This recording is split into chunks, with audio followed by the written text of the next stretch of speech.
Hello, slightly different surroundings today. I'm at home and a slightly different video, I guess, as well today.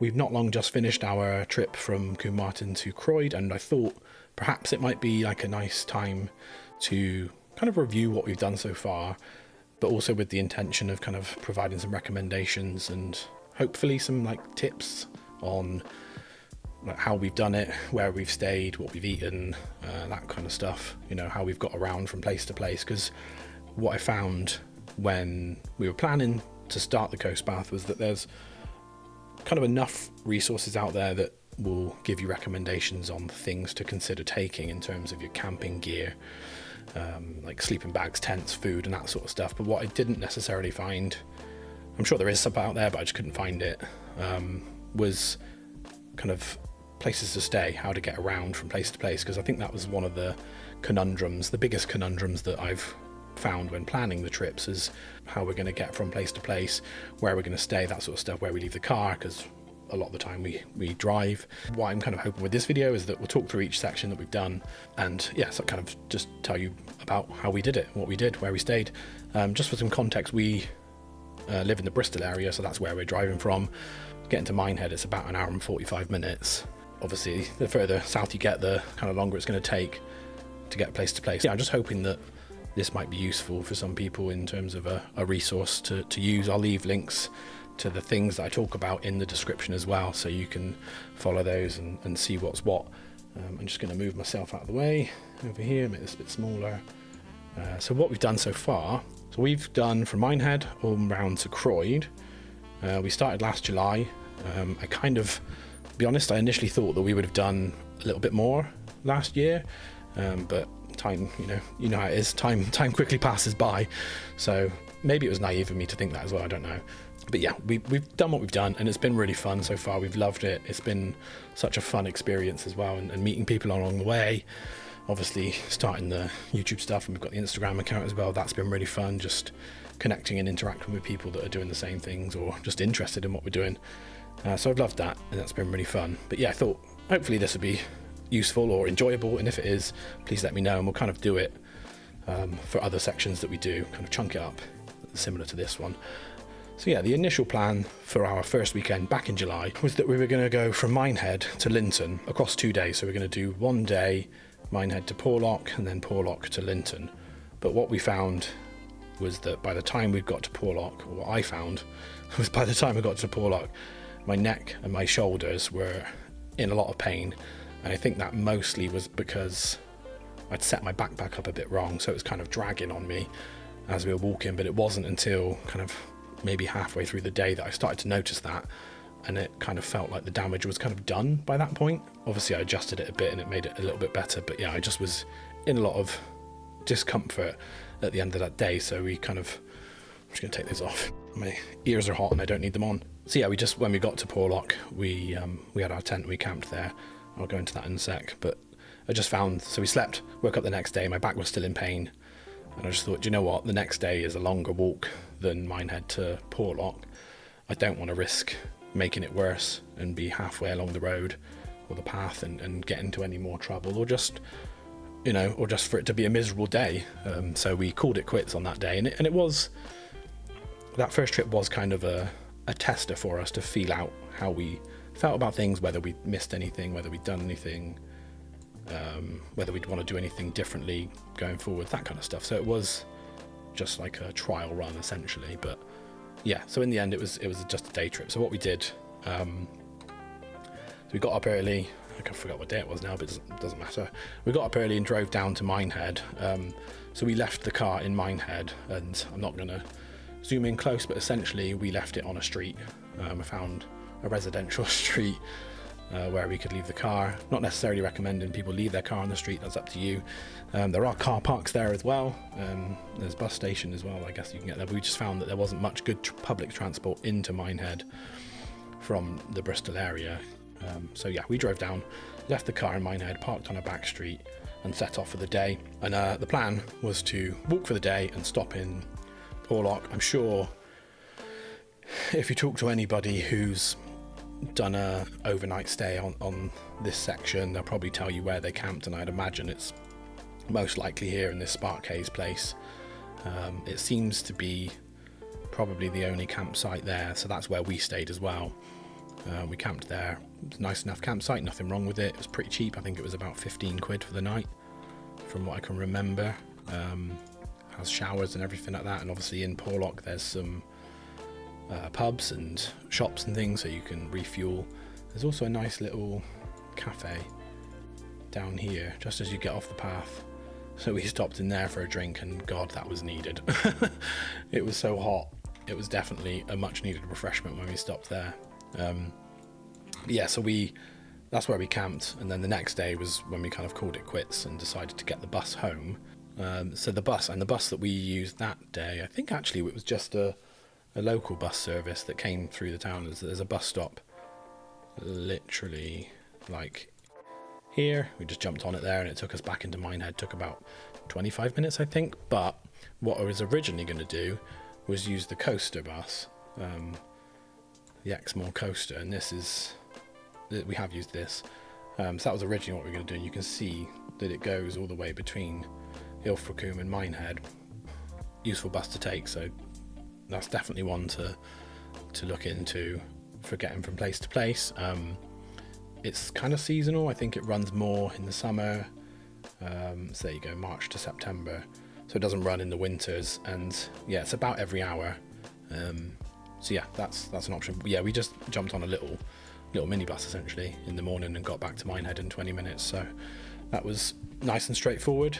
Campsite, like I said, was great. Another thing to mention, I suppose, is that my partner Vic, she is vegan, so the reason I mention that is because the places that we stay, the things that we eat, they're all going to be kind of catered towards being vegan friendly. So if there's anybody out there who is also vegan, anywhere that we've eaten along this route, and we'll talk about a couple of places we've eaten, they do some good options. So if that's a worry for you, don't worry too much for these places that we recommend. So then we came back to Porlock, and it was about a month later to do the next bit, to do essentially the Porlock to Lynton bit. So when we came back, we actually stayed in a B&B in Lynton. We haven't done this all like budget, or tried to, we've not necessarily been super conscious about keeping the costs down. We want to do some camping and things, and we will do camping. We've done a little bit here and there, but obviously we've also done things that are like a little bit bougie, and we wanted to enjoy it. So this was the first bit.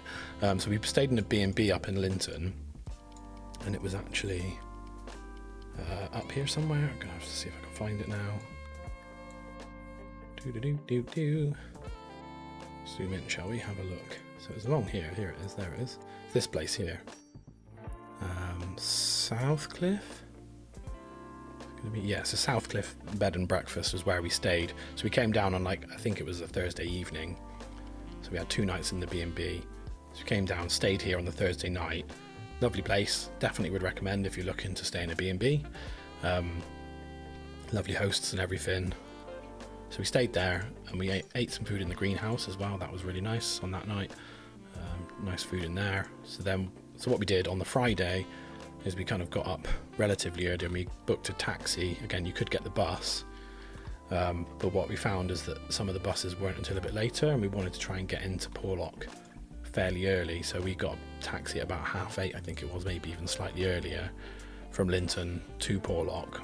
The taxi cost about 25 quid, so obviously it's a bit more expensive than the bus, and the coaster bus does go all the way along here to Porlock. But yeah, I think the first one was about 9:30, I think, so it wouldn't have got us into Porlock until just after 10, something like that. That was I think that was the reason why. So yeah, we got here sort of relatively early and did our walk, and it was a really long walk, and we ended up walking like 20 miles that day, so we were very tired, which then kind of looking back on when we cut the trip short the last time, I was like, well, I'm glad we did, because it was such a much longer walk than I thought it was going to be, that I think I would have been in bits. I don't know if I'd have even made it had we done it that time. This was a lovely section, difficult, hilly. It's all hilly. I don't know why I'm calling out that bit. But we stayed 2 nights in the B&B, so when we got back to the B&B that day, it absolutely chucked it down. As we got about here, maybe ish, and it started chucking it down. It was kind of drizzling quite a bit, and by the time we got into Lynton, we were soaked through. So we were very grateful to have a bed and breakfast to go and get dry and warm up in. and this was in September, I think it was. No, August, must have been August. So it's still summer. And then on that night that we'd finished that walk, we ate food in a Mexican place, which was this one, I think, Charlie's. Yeah, Charlie Fridays. Do really nice Mexican food. So if you want to eat there, it's really, really nice. So another recommendation for food there. So that was our second trip. So the third one that we did was Lynton, Lynmouth to Combe Martin, and that was in mid-September. Yeah, so that was in mid-September, and what we did for that one, again, we got up early, drove down to Lynmouth early in the morning, and again parked the car. So there's a car park here. There's a few car parks in Lynmouth and Lynton. We parked the car here, so you can buy. You can probably buy overnight tickets when you're there, but we bought one prior to going. I think it was on like the local government website, maybe. I can't remember now. But we found a parking permit that gave you a couple of days parking for there. So we got there, parked there, and did our walk from Lynmouth. Again, beautiful place, lovely views. Valley of the Rocks is lovely. Nice cherry pie at Mother Meldrum's here. I think probably, again, that's another thing I think a lot of people would know about and would tell you about. We've been there a couple of times now. It's really nice. So for this one, our first day, so we were doing a 2-day trip. The first day was going to be Lynmouth to Heddon Valley, or Heddon's Mouth, and then a slightly shorter day from Heddon's Mouth into Combe Martin. So when we got to Heddon Valley, we actually stayed in a bothy, which is here, the Heddon Orchard Bothy. That was really nice. Like, very basic. There's no power in there, no lights. There's no pictures of the inside there, so that's useless. But you can book it through the National Trust website. And what that meant is we didn't need to take our tent with us, so it made our pack slightly lighter, which was good. And then when we got there, we actually ate dinner in the Hunter's Inn. Again, good food there. It was nice. It was nice. Nice to have a sit-down meal after a pretty tiring day. It wasn't too bad. It wasn't as bad as I think some of the others. But we have been taking like hot food with us. So at the moment we've been using those fire pot ones, like the dehydrated. They're in big yellow packets. They're pretty nice. Fire pot meals. Yeah, these ones. So we've been eating these. They're pretty good. They've got like 4 vegan options, and they're pretty tasty. They're all pretty tasty. I don't think we had any complaints with them. So we had one as like a backup option if the Hunter's Inn was like booked or closed or whatever. But we didn't end up needing it because we ate at the Hunter's Inn. We also considered camping up here at South Dean Camping, which looks like a nice campsite. But when we were booking it, because like I said, it was September, it looked like it was closed. It was a bit confusing, so we've been looking on PitchUp for campsites. It's a pretty good resource. There's usually quite a lot on there. It doesn't have all of them, but it does seem to have quite a lot. So we looked on there at South Dean Camping, but they weren't taking bookings, so it looked like it was closed. Plus, the bothy actually ended up being cheaper. It was about 25 quid, I think, for the night. I think South Dean Camping was like just under 30, so it wasn't much price difference anyway. But that does look like a nice campsite. And the reason I mention that is because when we were walking the next day, we passed a couple of people on this bit of path, and they were staying there, so it was open. So I don't really know what had happened, why we couldn't book it. And they said it was a really nice campsite, so yeah, I think that's definitely, it seems to be pretty highly recommended. And then yeah, lovely, nice walk. Highest point on the coast path, Great Hangman. That was fun, tough. And we finished up the day in Combe Martin. And this is where we got the coaster. So we used the Exmoor coaster from here. You can get it on the seafront, literally just there. There's the bus stop there. You can get it literally there. And that took us right back into Lynmouth, right like to that car park. So it drops you off right in, yeah, so it drops you off in this car park here, which is where we parked. That's partly why we parked there. There is a big car park up here, but just I guess if you do go there, just beware that this is deceptive in how much of a hill this is. This is a very big hill here. You can get the railway down, I guess, but yeah, there's a very big height difference between there, so if you do park up there, just remember that you might have to either walk down or up a huge car park, a huge hill there. So that brings us to our most recent trip away, which was in January. That's when we did from Combe Martin round to Croyde. But what we did, so that was across 3 days of walking we did, but we had like our base camp, which was this place, Valentine's Orchard, which is just outside of Combe Martin. It's just like here on this little bit of land here. There's another one called Skylark on the same bit of land, which you can also book through Canopy and Stars. So that's where we stayed we did 4 nights there, because we wanted something a bit bougie, a bit nice with a fireplace to come back to in the night when it was cold. So what we did here was each day we drove to and from like where we were going to start or finish the walk. So day 1 was obviously Combe Martin round to Ilfracombe, so we parked in Combe Martin down in this car park on the seafront, just there, walked round to Ilfracombe, and then got just a local bus back from Ilfracombe. So there's a couple of local buses that kind of run around these little towns, and there's one that was sort of about hourly, that ran between Ilfracombe and Combe Martin, so we just used that, and that was pretty straightforward. I think we got it from here. This is the bus stop we got it from. So yeah, we just got it on this, I think it comes along this road here. Yeah, it's about hourly or so. I think the one thing to obviously be aware of is the bus times are slightly different in the winter, and like term time, there seems to be a lot mentioning term times as well. So just be aware of that, I suppose, that they might be slightly different. Obviously for us it was the winter, so they were a little less frequent. There's a lovely this lime kiln cafe is where we stopped for a coffee. That was really nice. And here, if you've watched the video of this section here, is where I fell over. So literally the footpath to finish that day of walking was there, and I slipped right about there and fell over into the mud. Got covered in mud.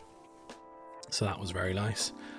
So the next day, so then yeah, we got the bus back, drove back to our cabin. Next day we drove into Ilfracombe. Oh, click there, don't want that. We drove into Ilfracombe and parked. So we parked here at the like theatre place. Peak time is like 15 quid for the day, so it's expensive. So I would not suggest it at that time. But in the winter, it was £2.50 for the day. So if you're there in the winter, park there. If you're not, I don't know where else to park.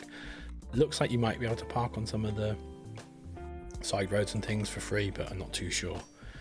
So then we did our walk to Woolacombe, and again we just got into Woolacombe, I think it was about 2 in the afternoon, and just jumped on the bus. There's a bus stop by the Red Barn just here, comes through here and then it goes up the hill there. So we just jumped on that. It was really straightforward, really easy.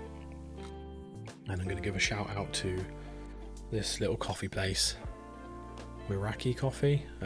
So we got into Woolacombe and it just started raining and it was quite cold, and we'd literally just, again, I think if you've seen the video, we're coming down here and you see the bus going up the hill, so we'd literally just missed one. So we had about an hour to wait, and nothing was open because it's winter. Even the Red Barn was closed because they're doing refurbishments. So it was like, I don't really want to stand outside for an hour in the cold and wet. But then I spotted some people with little takeaway coffee cups walking around this corner here, and I was like, oh, where have they come from? So we wandered around and I noticed this coffee shop. So we popped in there for a coffee. That was really nice and definitely helped us pass the time, and we could warm up a bit. But yeah, we got the bus back, super straightforward, couple of quid each. So then the third day we were going to do Woolacombe to Croyde, and rather annoyingly there's no direct bus between Croyde and Woolacombe. They all seem to be going like Barnstable to Croyde that way. So if you want to get the bus to Woolacombe from Croyde or the other way round, you basically have to like go, I think you have to go into Braunton and then out, and it's like over an hour or something like that from what I can remember off the top of my head. So we contemplated driving, so what we ended up doing was driving to Croyde in the morning. We contemplated getting a taxi from Croyde back to Woolacombe. It's about a 20-minute drive, I think, if that. But basically what we thought was, by the time we were in Croyde in the morning, by the time we've got the taxi, rung around some, got one to come and get us, it's probably going to be half an hour or so. So we thought, well, actually, why don't we just walk it? So we ended up walking it. It took us about an hour, maybe just over, but there's this, so we parked, there's a National Trust car park, so if you're National Trust members, you could park for free there, which we are, so that was nice. So yeah, we parked in there, and then if you walk back into the town a bit, you can walk up along this bit here, and essentially this path all the way along the top here, it's just like a nice direct route. If you do go there, porthole, for a coffee or a cake, we got some cake from there, and it brings you right into the middle of right into Woolacombe there. So that's what we did. We walked back, so we walked from Croyde to Woolacombe in about an hour in the morning, and then set off the opposite direction, walking around Baggy Point. As it was a shorter day and like relatively easy as well, I think, like in terms of hills and things, it was a lot easier. So all of this here is pretty much flat, and there's a hill like kind of up here to Baggy Point, and then this way you're coming back down a hill. But all along here it's not really that hilly. It's quite, once you're up and you don't really come back down. And it's about I think it was just under 6 miles in total, so it is a relatively short day in comparison, which is why we thought that it would be alright to just walk from Croyde to Woolacombe in the morning. I think it was about 2 miles, maybe a little bit more. But yeah, again, it's all pretty flat along here. Flat and direct, so we kind of smashed out really quickly. So that was a little tip if you do it that way, because otherwise I don't really know what you do. It's really annoying. Like I'll do it here. Let's see, directions, Croyde to Woolacombe. So if you click public transport, like this is what I'm talking about. It's just like, it's a bit nuts. I mean, maybe you can jump off a bus. I mean, I'm sure it doesn't take quite that long, because you could probably get off here or something like that and then jump on a bus there. I don't know why it's saying to go fully into Barnstable. Maybe you do have to. I don't know. I didn't really look into it. It says 3 buses, so once I saw that I was like, nah, we're not doing that. We'll find another way. Yeah, because annoyingly the coaster bus just stops in Ilfracombe. If it went a little bit further, that would be really helpful. Even if it was just to Woolacombe, that would be good. I mean, obviously when we were there it wasn't running anyway, so doesn't necessarily help us. That's been our journey so far, and kind of how we've done it. So it's been a mixture of things. We've only done one night camping. We did the bothy, which I guess is kind of camping, somewhere in the middle, isn't it? But yeah, a lot of it's been B&Bs or cabins, and that's partly because of the time of year. We do have our next section booked as well, which will be going at the end of February, and we're going to hopefully we will. I'm sure we'll just do Croyde, and then we're probably going to get around to like Instow, maybe into Bideford, depending on how we feel. But again, we've got a B&B booked because it's still cold at night. But then after that, we're going to hopefully be back on camping and things, because it'll be kind of getting into spring at that point. So that's the plan at the moment. Yeah, so that's pretty much how we've done it in terms of getting out and about and where we've stayed and things like that. I guess, was there any other places? Yeah, I will just mention actually, Lynton.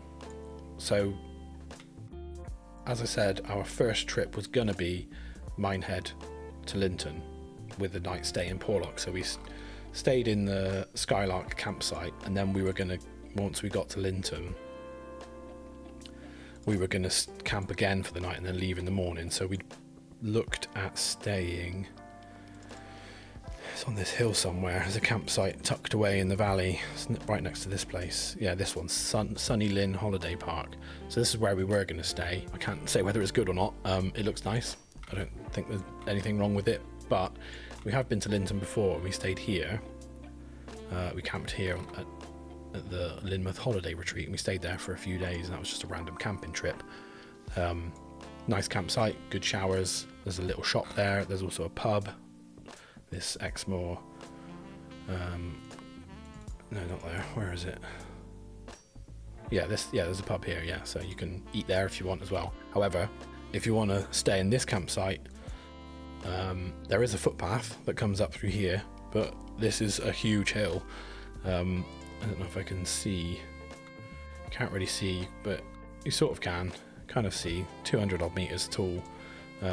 This is a lot of switchbacks, so it's very, very hard work after a long day's walking, just to bear that in mind. So you may either want to get a taxi there, or I think even this one's still up the hill as well, because you're coming up through this bit. So just bear that in mind if you do stay there, but it is a good campsite, would recommend it. So for our last section of Combe Martin to Lynton, we had all our food with us because we were in the cabin, so we didn't go out to eat anywhere, and not many places are open in the winter anyway, so there wasn't really anywhere to eat. So I'm not going to recommend anywhere sort of food wise, because we had it all with us, apart from those coffee shops where we stopped in the day. That was it really. Definitely think that Ilfracombe to Woolacombe was the nicest kind of bit so far in terms of the views and the terrain. I loved it. Thought it was really beautiful all along. It was nice walking along the beach though. That was quite nice as well, to mix it up. I mean, it's all been amazing, but yeah, I think that section has been the nicest bit so far. Don't know what this next bit's going to be like because it's quite flat. I'm interested to see what it would be like. Probably quite different, which is probably quite nice. But also, like, we've been to these places quite a lot before, so or not all of them, but some of them anyway. So we've stayed. So we actually stayed in this cabin the same time last year to this place. We stayed there the same time last year just for a few days and did lots of walks around here. So we've actually done quite a bit of this kind of coast path bit before, so we kind of knew what to expect. And we went to Head and Valley and walked Great Hangman and Holdstone Down last year, so we knew what to expect there. We've both been to like Ilfracombe before and Woolacombe before, so we kind of, like I said, we know what to expect when we're there. So I'm looking forward to getting to places where we haven't been. And I've been to Croyde, but haven't really been to like Saunton, Braunton and Barnstaple. We've driven through there or past there, but walking around there and visiting the place, I haven't done that. So I'm quite looking forward to seeing that and staying there and seeing the places there, especially this bit as well, which is obviously, I've never been to any places on this Heartland Point either, so I'm really looking forward to that bit. I know it's going to be difficult though, it looks very, very hilly. Hopefully that's got some useful information in there, or even if it's not useful, hopefully you just kind of like hearing about it. I don't know, I quite enjoy kind of looking back on what we've done and reviewing things and talking things over. So I don't know, maybe it's interesting, maybe it's not. If it is, and if it's helpful, then I definitely would do more for like the next bit that we do as well, because I mean, in my head I've already kind of planned sort of around this point. Kind of know roughly where we're going to be staying, what we're going to do. As you can see, it's like recently viewed all these places I've looked at way down the coast. We're planning a few months in advance and ahead of us already, so I definitely would do another one of these videos if it's useful for anybody, you know, starting out fresh or whatever, or if you're just interested in knowing what we did and where we stayed, things like that. But yeah, well, I guess we'll see you in February when we're back on the coast path.